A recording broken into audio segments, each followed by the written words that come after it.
আমাদের সবচেয়ে বড় এখন যে সমস্যাটি হয়ে গিয়েছে, আমরা এই বাঙালিরা অধিকাংশ ক্ষেত্রে অধিকাংশ বাঙালি নিজেদেরকে সব জায়গার দক্ষ মনে করি এবং সব জায়গায় নিজের নাক গলাতে যাই। যে ডাক্তার 5 বছর ধরে এমবিবিএস পাস করলো, 1 বছর ইন্টার্ন করলো, এরপর বছর বছর ধরে বিভিন্ন ডিগ্রি নিল, পড়াশোনা করলো, তিনি পেশেন্টের ভিতরের এবং বাইরের বিষয়গুলো যেভাবে জানেন, যেভাবে ট্রিটমেন্ট করেন, আপনি কিভাবে মনে করেন আপনি সেই পড়াশোনা না করে শুধু বাইরে থেকে দেখে নিজের চোখে যা মনে হলো তা দেখে তাকে একটি নির্দিষ্ট রেজাল্ট দিয়ে দিচ্ছেন?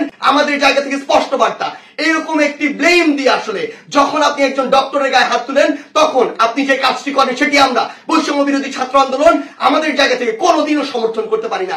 আমরা জানি আমাদের এই পুরো প্রসেসটিতে, এই ছাত্র জনতার অভ্যুত্থানে ডক্টররা কিভাবে ওই হসপিটালের ভিতর থেকে, ওই ইমার্জেন্সি থেকে তাদের ভূমিকাটি রেখেছে। গতকালকে ঢাকা মেডিকেলের আমরা একটি ঘটনা শুনতে পেয়েছি। ঢাকা মেডিকেলে আমাদের যে ডাক্তার ভাইরা রয়েছে তাদের গায়ে হাত তোলা হয়েছে। যে যারা হাত তুলেছে তারা কি অভিযোগ করেছে? তারা অভিযোগ করেছে সেখানে নাকি একজন যে পেশেন্ট মারা গিয়েছিল সেখানে ডক্টরদের গাফিলাতি ছিল, ওই ঢাকা মেডিকেলের গাফিলাতি ছিল। এখন প্রশ্ন হচ্ছে যে ডক্টরদের বা ঢাকা মেডিকেলের যে গাফিলাতি ছিল কিনা এটি নির্ধারণ আপনি কিভাবে করতে পারেন? কোন এক্সপার্টিজের ভিত্তিতে এটি নির্ধারণ করতে পারেন? এবং এই অথরিটিটা আপনাকে কে দিয়েছে? যদি কোনো গাফিলাতি থেকে থাকে, ডক্টরের হোক, প্রশাসনের হোক, কিংবা যে কারো হোক, কিংবা কর্তৃপক্ষের হোক, অবশ্যই তার বিচার হবে।